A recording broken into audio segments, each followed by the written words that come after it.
You were never simply someone's child or friend or lover. That was the first illusion offered to you. From your first breath, they gave you a name, a label, a role, and with it came a limitation disguised as identity. They pointed to your reflection, to your birth certificate, to the sound of your voice and told you, this is you. But beneath the surface of that label, beyond the echo of your name, something deeper has always watched. Not your mind, not your personality, but the presence behind it all. The one that has worn countless faces, walked through ages and whispered from the quiet corners of your life, you are not this skin, you are not this life. You are something far older, something forged in the fires before memory. You are a thread of consciousness stretching across lifetimes, and what you live now is but one line in a poem far too vast for a single language to capture. Before you took this body, before the noise of childhood and the confusion of culture, there was silence. And in that silence you knew. Not the kind of knowing that fades in time, but a knowing that burns beneath the forgetting. You didn't begin here. You didn't just show up at random. You arrived with purpose, clarity, and consent. You chose this timeline, this struggle, this particular flavor of joy and pain. It wasn't punishment or accident, it was intention. You stood in a space beyond form, beyond fear, and you saw what would be required. You saw the lessons, the losses, the revelations. You saw the moments where you would question your own worth, and the moments where your soul would rise, even through tears, and you chose it all. Not as a victim, not as a martyr, as a student, as a being hungry to grow. This ancient contract was not etched on paper or stone, but on energy itself. It was a blueprint written in light, mapped in vibrations that do not vanish when memory fails. Those echoes are still within you. They're what call you awake at 3 a.m. They're what make your chest ache when you meet someone you've never seen before, but feel like you've known across 1,000 sunrises. These are not accidents. They are reverberations of something deeper, fragments of the soul's memory surfacing despite the veil. You see, the forgetting was never a flaw. It was the point. You entered this world with full awareness and allowed it to be stripped away so that the act of remembering would change you. That is the game. That is the path. You agreed to forget everything so that the moment you begin to remember, it becomes transformation, not belief, not fantasy, embodied remembrance. Earth is not a playground, no matter what the self-help posters tell you. It is a forge. It presses on you, it challenges you, it strips away the layers until all that remains is truth. And truth cannot be taught. It must be realized, endured, remembered through friction. That's why you're here. That's why you keep returning. Because this place does not coddle souls. It refines them. You might resist this truth. That's normal.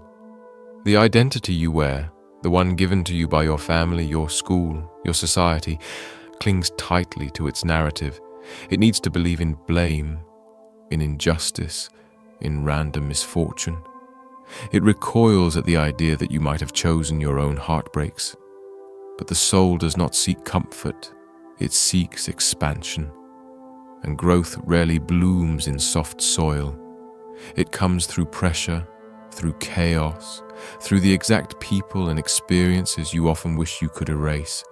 The mother who couldn't love you right, the illness that stole your youth, the betrayal that cracked your chest open. These weren't mistakes. They were soul-level catalysts. They came not to destroy you, but to awaken what was dormant. And yes, that idea can hurt. It can feel cruel when viewed through the lens of personality. But through the lens of eternity, it is precise. It is perfect in ways the rational mind cannot comprehend. You didn't come to avoid pain.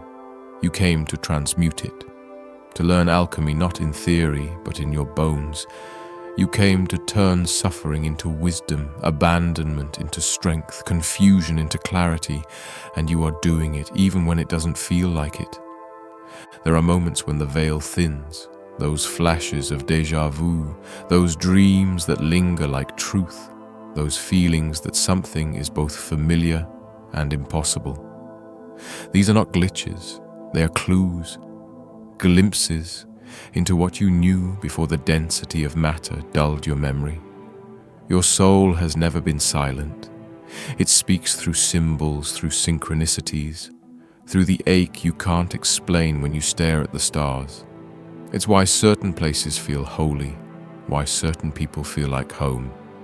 Because in other forms, in other times, they were. And no, you don't need to remember the exact details. The soul doesn't traffic in biographies. It moves in resonance. What matters is not what you did in another life, but what you're doing with this one. Are you awakening? Are you listening? Are you honoring the signs? Because every challenge you face now carries the imprint of an agreement, a soul contract. And every choice you make echoes far beyond the scope of your 5 senses. You did not come here alone. Before you were Elandra or Silas or whoever they named you in this life, you were part of a soul family, an energetic constellation of beings woven together through mutual growth and shared purpose. Some of them are with you now, in your children, your friends, your enemies. Yes, even your enemies. Because sometimes the ones who hurt you the most are the ones who love you the deepest, souls who agreed to play the villain so that you could remember your power. That's a hard truth, but it's one the awakened carry without bitterness. Because when you remember who you are, you also remember who they are, and you begin to forgive, not to condone, but to release. You understand that forgiveness isn't a gift to the other person. It's an untethering of your own soul from the weight of unfinished business. The old pain becomes compost, fertile ground for clarity, and from that soil, you grow into someone who can carry wisdom without resentment, boundaries without hate, truth without fear. And yes, it's lonely at times, because not everyone remembers. Not everyone signed up to awaken in this lifetime. Some came to experience density fully. Some came to explore darkness. Some came to rest. And it's not your job to pull them out of their roles. Your job is to embody your truth, to live it so deeply that your presence becomes the reminder they didn't know they were waiting for. You don't wake people up by yelling at them. You do it by being impossible to ignore, by walking through life like someone who knows they're more than what they were told, by living as if eternity is watching, not with fear, but with reverence. Because it is. You won't always feel certain. The path winds through fog, through silence, through moments that feel like failure. But those moments are invitations. Invitations to deepen, to realign, to remember not the story but the essence of who you were before you forgot, the essence of what you are becoming now. You'll know you're remembering when the noise stops making sense, when the systems feel hollow, when the things you used to chase no longer satisfy. That emptiness isn't depression, it's space. Space being cleared for something real, something ancient, something that has been waiting, not just for years, but for lifetimes. There comes a time in every soul's journey when the costume starts to itch, when the life you've been performing no longer fits the shape of your truth. The job title, the identity, the roles you've been applauded for, they begin to crumble, not with drama, but with stillness. It's a quiet revolt, a rebellion that begins in the bones. No sirens, no declarations. Just a slow growing ache that says, this isn't it. That ache isn't dysfunction, it's awakening. For Leora, that moment arrived on a rainy Tuesday. She couldn't explain it to anyone, not even herself, but the things that once gave her pride now felt like weights. The laughter of her friends sounded distant, like echoes bouncing off walls she couldn't see. It was as if her soul had pulled the emergency brake, while her life was still in motion. The mind panicked. It searched for logic, for explanations. Maybe it was burnout. Maybe it was loneliness. But the truth was far less clinical. Her soul had begun to remember, not through visions or voices, but through discomfort, through detachment, through the unbearable silence between who she had become and who she truly was. You see, awakening isn't the glamorized spectacle people think it is. It doesn't begin with light, it begins with collapse. The shedding of illusions, the disintegration of everything false. You begin to see through the masks, not just the ones worn by others, but your own. You watch yourself laugh when you want to scream. Say yes when your whole being is crying no. You notice how much of your life has been shaped by avoidance, by fear of rejection, by a desperate attempt to be palatable. And when that mirror appears, when you're forced to see the version of yourself you built for survival, it shatters you. That's the soul's doing. It wants to show you what you're not, so you can finally return to what you are. When Rowan hit this stage, he stopped going to parties. He stopped posting for approval. He stopped explaining himself. His friends thought he was isolating. But what they didn't see was the sacred war inside him, a war between the persona and the presence, between the story and the source. It wasn't depression, it was a detox. The truth is, the moment you begin to wake up, your tolerance for the artificial dies. Small talk feels like sandpaper. Performative connections feel like poison. You long for depth, for silence, for honesty so raw it terrifies you. That longing isn't aesthetic, it's spiritual, because the soul is pulling you out of the simulation. The lies you told yourself no longer hold. The dreams you were sold no longer matter. And for a while, it's terrifying. You feel like a ghost in your own life. You walk through familiar rooms and feel like a stranger. But that strangeness is sacred. It's the signal that the veils are lifting, that you are no longer asleep at the wheel of your own becoming. When this happens, most people try to fix it. They try to return to normal. But normal was never yours. It was a mask stitched from expectation. When it slips, let it. When it burns, bless the fire. There will be days when you don't recognize yourself. Days when you sob for no reason. Nights when you feel a grief so ancient it couldn't possibly belong to this life. But it does. It belongs to the parts of you that die to keep the illusion alive, the you that never got to be seen, the you that was silenced, dismissed, humiliated in moments so small the world forgot them, but your soul did not. This grief is sacred. It is not weakness. It is release. Cry it out. Breathe it through. Let the tears be your baptism. Because what's coming is not another mask. It's you. The you that existed before they named you. The you that isn't measured by productivity or praise. The you that speaks without asking permission. And when that you begins to rise, everything changes. Not instantly, not neatly, but undeniably. You start saying no without apology. You start walking away without guilt. You start choosing silence over validation. Not because you've hardened, but because you've softened into truth. You don't need to explain your path to anyone anymore. You don't need to convince them. You just live it. And those meant to walk beside you will find you. Because energy doesn't lie. It magnetizes. Those who resonate will feel it. Not in their minds, but in their bones. This is when synchronicity starts speaking louder than logic. You think of someone and they call. You ask a question, and a book falls off the shelf with the answer. You begin to notice numbers repeating, symbols recurring, dreams that feel like echoes of something real. And they are real.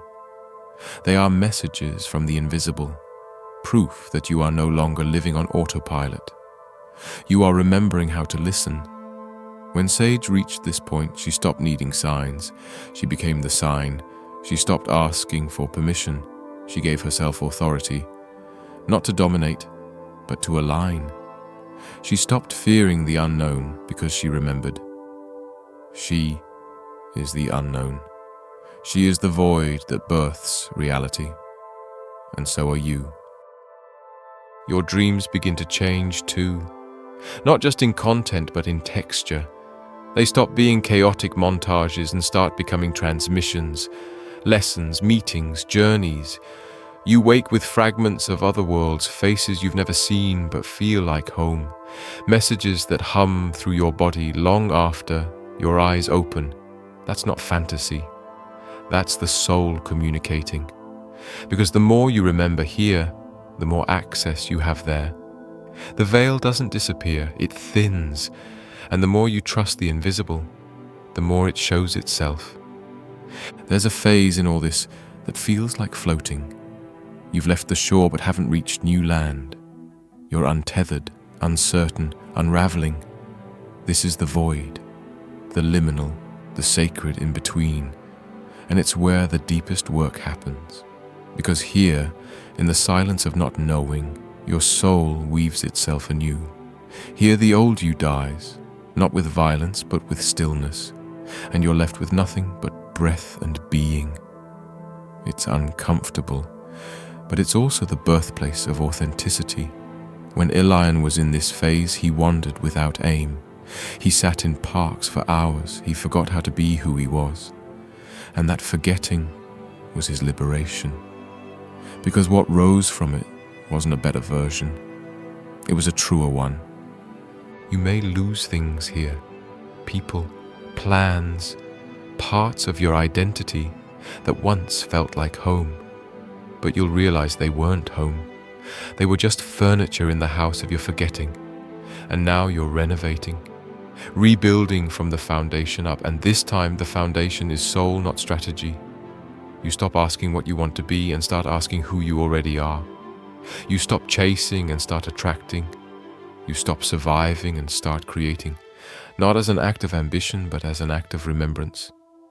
This is the moment the soul begins to anchor, not in ideas, but in action, in embodiment, in choosing the uncomfortable truth over the convenient lie, in standing for something even when your knees shake, in loving without attachment, giving without agenda, living without hiding. You become the bridge between spirit and flesh, between ancient and now. And you do it not because it's easy, but because it's necessary. Because someone, somewhere, is waiting to see what it looks like when a soul returns to itself, when a life is lived as a prayer, when truth walks in shoes. When the soul awakens to this degree, it doesn't come wrapped in accolades or applause. It comes quietly, like the soft rustle of leaves before a storm. The world around you may not understand, and often it won't. Friends might pull away. Family may question your sanity. The culture built on distraction and survival will resist your shift. This is because the awakened soul no longer plays by the old rules. It refuses to be yoked by collective fears or conditioned responses. It lives from a different frequency, one tuned to authenticity, to alignment, to essence. Take the story of Mara, who once chased every accolade her profession could offer. She was the golden child, the high achiever, the model of success.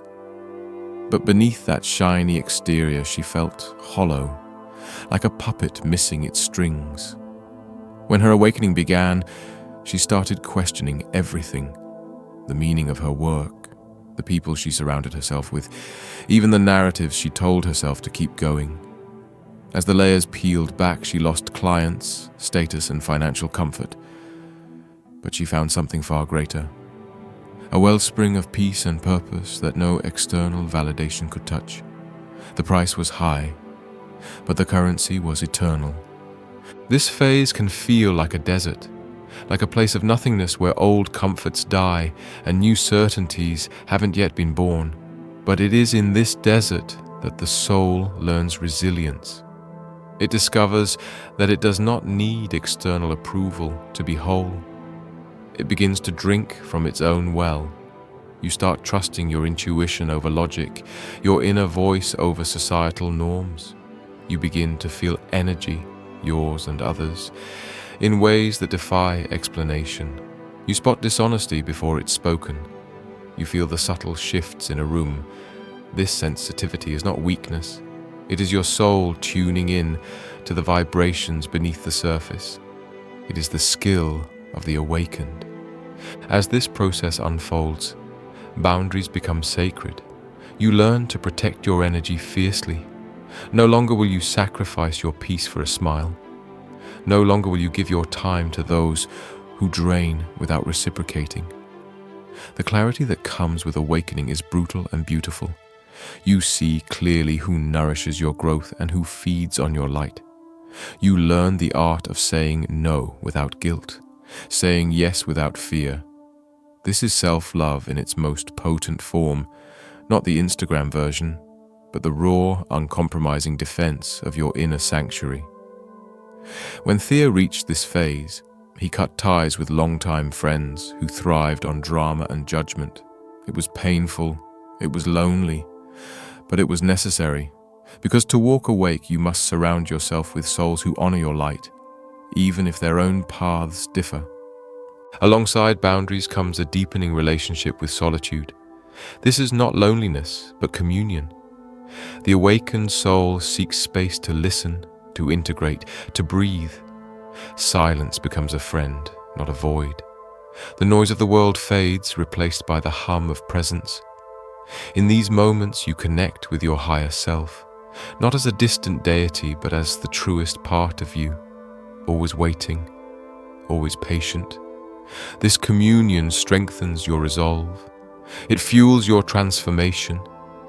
It reminds you that you are never truly alone, even when walking a path that few understand. The journey of remembering is not linear, it twists and turns. You may find yourself reliving old wounds to heal them deeper. You may confront shadows you thought were buried. These confrontations are not regressions, but evolutions.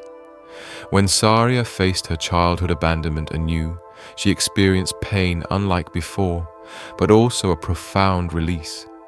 She stopped running from her past and began integrating it as a source of compassion and strength.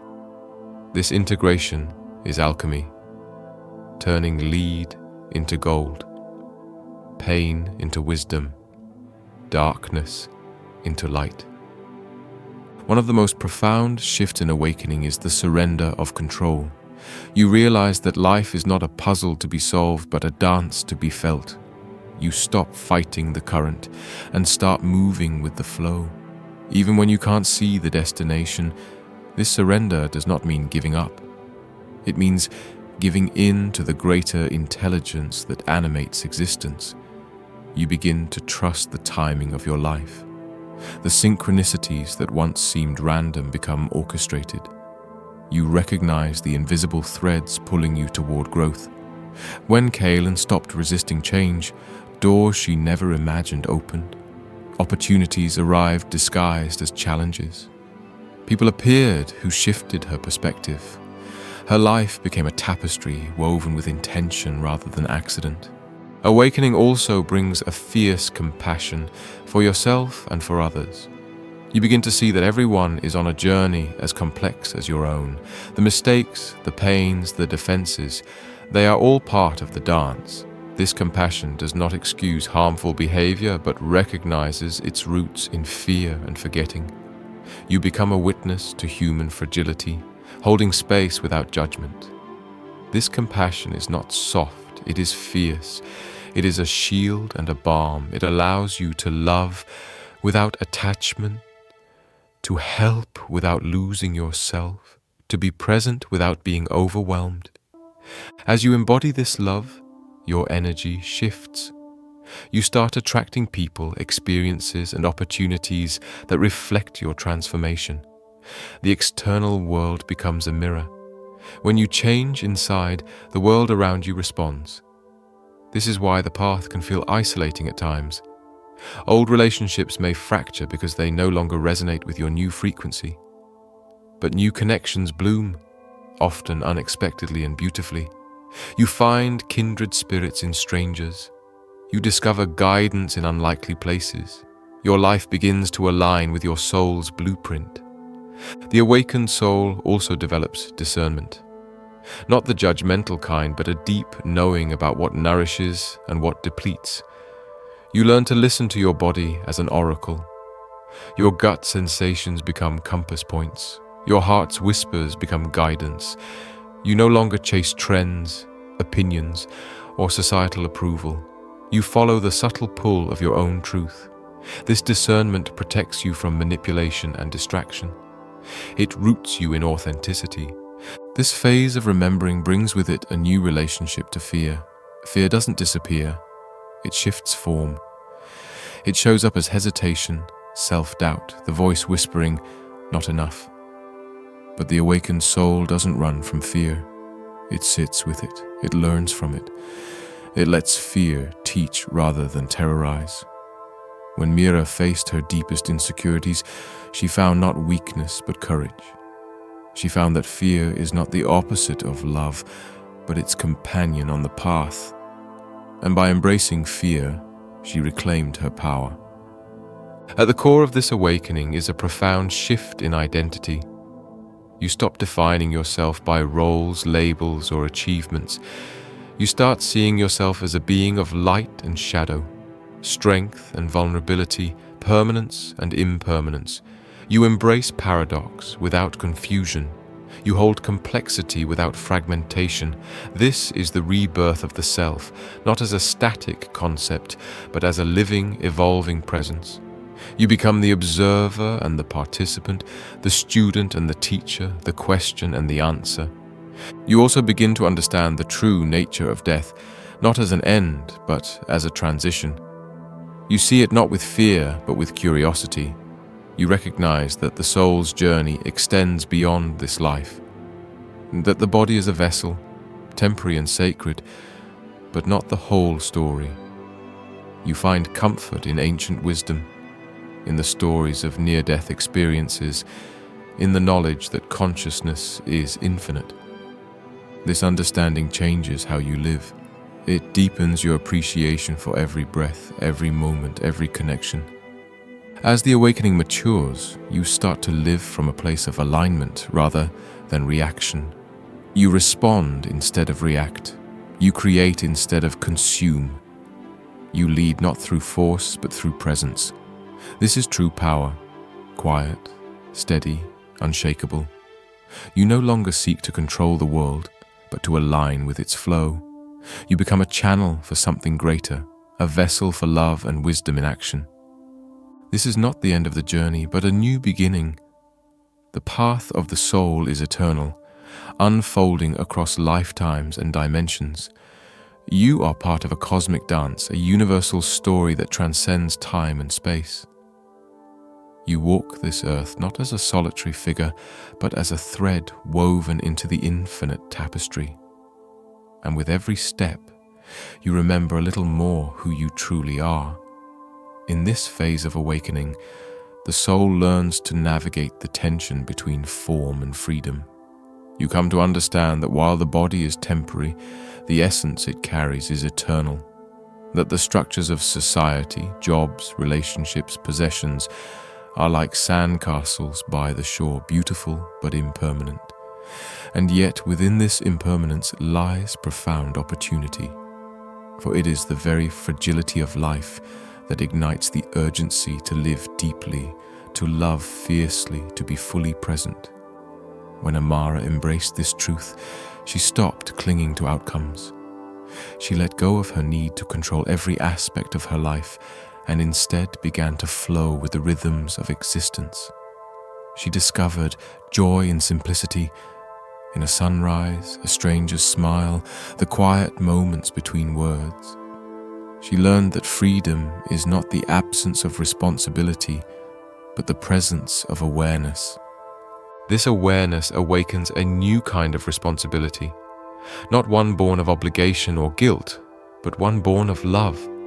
You realize that your choices ripple far beyond your immediate experience, that the energy you carry affects not just yourself but the collective field. When you live aligned with your soul, you become a beacon for others still lost in the fog of forgetting. This is the true gift of awakening, not personal gain, but collective healing. When Elias stepped into this role, he found himself drawn to causes larger than himself, not out of sacrifice, but out of a deep resonance. He spoke not to persuade, but to inspire. He acted not to impress, but to serve. In doing so, he became a catalyst for change, a light in dark places.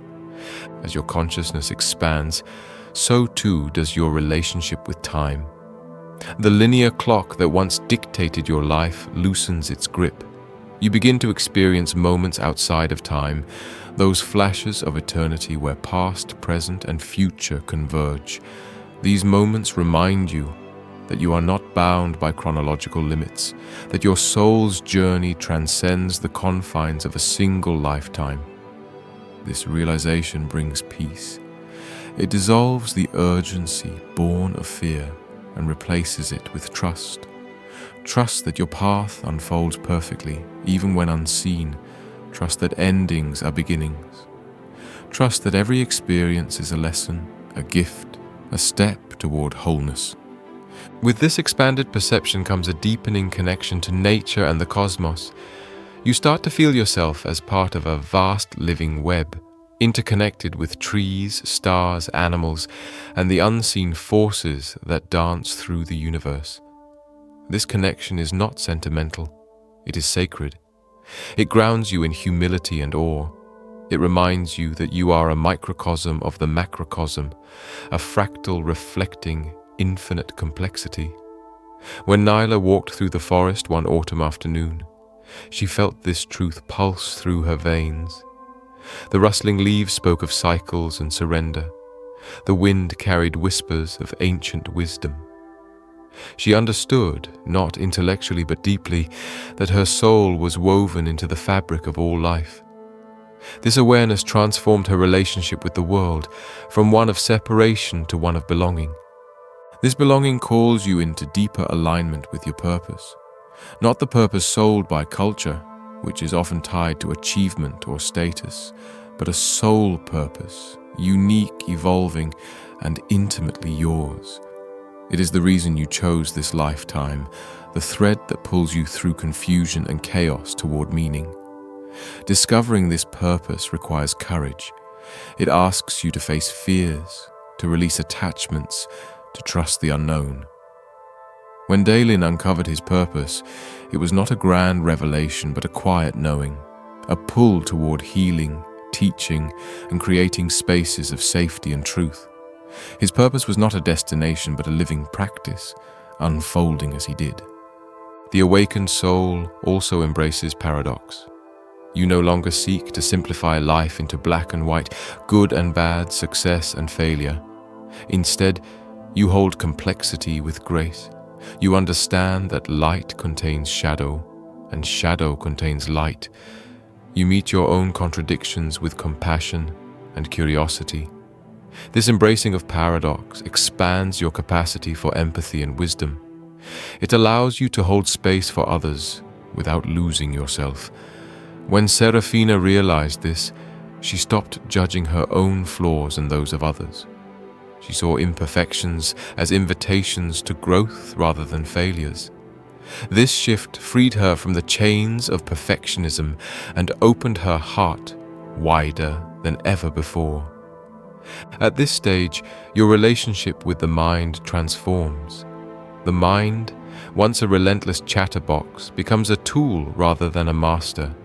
You learn to witness thoughts without attachment, to discern truth from illusion with clarity. Meditation, mindfulness, or simply moments of stillness become essential practices. They anchor you in presence and help you navigate the storms within and without. When Kiran began to observe his thoughts without getting swept away, he found freedom. The anxieties that once ruled him softened into background noise. The stories of limitation lost their power. In their place arose peace, a peace born not of escape, but of understanding. This deepening peace prepares you for one of the most profound aspects of awakening: integration. Integration is the weaving together of all parts of yourself, the light and the dark, the old and the new, the earthly and the divine. It is the alchemical process of becoming whole. You stop seeing parts of yourself as enemies and begin to welcome them as teachers. The wounds you once hid become sources of wisdom. The fears you once fought become gateways to courage. When Lysandra moved into integration, she felt a profound sense of homecoming, a reunion with herself after long exile. She no longer fragmented her identity to fit expectations. She embodied all of her facets with honesty and grace. This wholeness radiates outward. Your presence changes. You become magnetic not because you seek attention, but because you vibrate authenticity. Others feel safe around you. Your words carry weight because they come from lived experience. Your silence speaks volumes. You don't need to explain yourself because you live your truth openly. This embodiment becomes your legacy.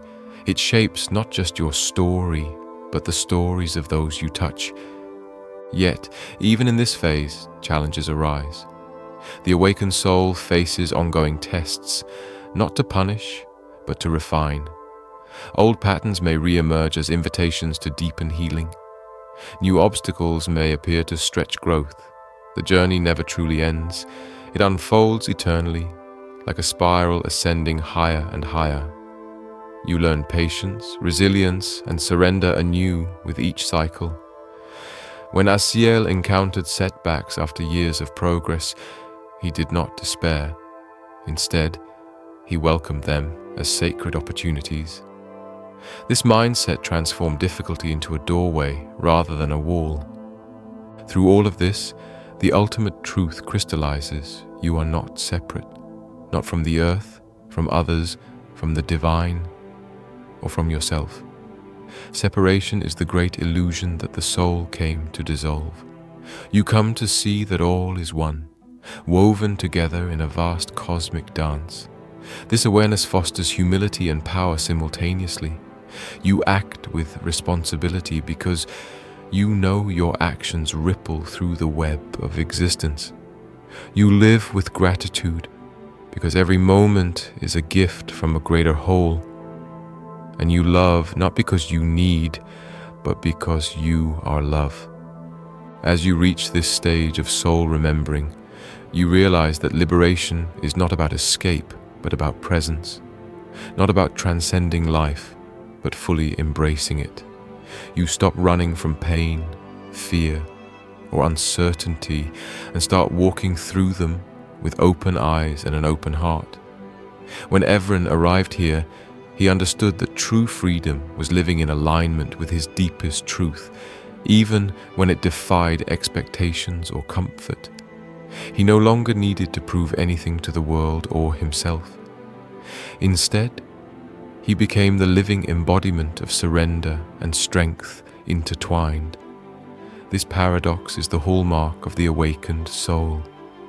You see, death itself loses its sting.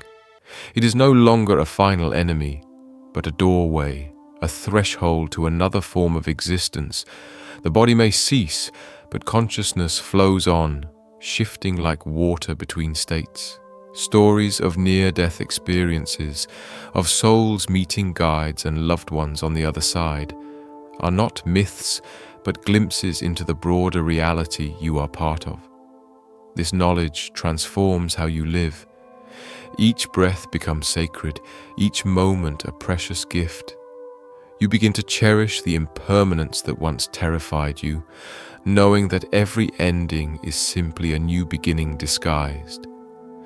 The soul's journey transcends the linear narrative. It moves across dimensions, timelines, and realities. You are not confined to this single life, this single identity, or this single perspective. You exist simultaneously in multiple layers of being, some visible, some hidden. Your essence is fractal, reflecting infinite complexity within the smallest cell. When Arya felt the presence of her other selves, past, future, and parallel, she understood that her life here was both unique and connected. This awareness fosters humility and awe, reminding you that you are both small and vast beyond measure. The awakening journey culminates in a profound sense of unity, not just with others, but with all of creation. You no longer see yourself as separate from the earth, the stars, or the cosmos. You recognize yourself as a vital thread woven into the grand tapestry of existence. This realization breeds compassion, empathy, and deep love. You act from a place of service, not obligation. You lead by example, not command. You become a beacon, not because you seek followers, but because your light naturally draws those ready to awaken. Yet this path is not without its mysteries. The soul never fully reveals itself all at once. Each lifetime, each moment, offers new layers to discover. You embrace the unknown with curiosity rather than fear. You understand that growth is eternal, and that the journey itself is the destination. When Zephyr contemplated the vastness of existence, he felt both humbled and exhilarated. He saw that the soul's evolution is an infinite spiral, ever expanding, ever deepening. And so you walk on, not alone, but accompanied by unseen guides, ancestral energies, and your own higher self. You carry the wisdom of lifetimes past and the promise of lifetimes to come. You live with courage, authenticity, and grace. Your life becomes a prayer, not in ritual, but in every breath, every choice, every act of love. You become the living proof that awakening is possible, that the soul remembers, that the infinite dwells within the finite. If you have felt this stirring within you, this quiet call to remember, know that you are not alone. Many walk this path unseen but known. The journey is sacred and challenging, but it leads home to the truth of who you have always been. And when you step fully into that truth, the world itself begins to shift, not because the world changes, but because your vision does. So breathe deeply, walk gently, love fiercely, and remember, you are eternal. You are more than this moment. You are the soul's song echoing through time, calling all to awaken and return.